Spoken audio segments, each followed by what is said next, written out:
There are people, events, words, actions, circumstances that influence the direction and outcome of their lives.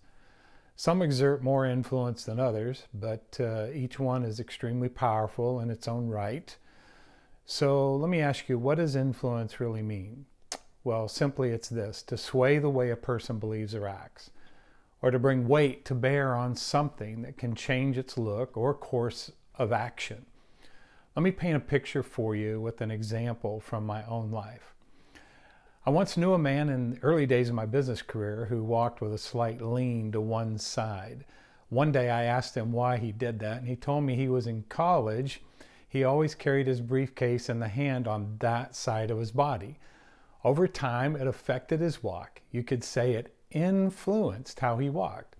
Here's another example, not from my own life, but from the real world we live in. There's a famous architect by the name of Frank Lloyd Wright, and he's known for having created some of the most amazing homes and buildings that we still have today. Since I began my college career to become an architect, I can speak about this with some confidence. In the world of architecture, it's often common to hear another architect say something like this: the makeup of that building, well, it seems to have been influenced by so-and-so. That's what happened in the life of Frank Lloyd Wright. Over the years, many other architects have used some of his ideas in the creative process of the buildings they created. They were influenced by Frank Lloyd Wright. Now here's what's amazing. Listen to what the Word of God says in Proverbs chapter 4, verses 20 through 23. My child, pay attention, listen carefully to my words. Don't lose sight of them. Let them penetrate deep into your heart, for they bring life to those who find them, healing to their body. Guard your heart above all else, for it determines the course of your life. In the King James, it says, for out of it are the issues of life. That word issues literally means a geographic border. If you think about it, that's really, really powerful. Literally, the people, words, thoughts, circumstances you allow to influence you begin to shape, define, and set the course of your life. They begin to set the fences within which you will live, the boundaries. However, that doesn't mean the influence on your life, family, or business is always negative. It can be good or bad. But I found if we aren't careful, many things that influence us tend toward the negative.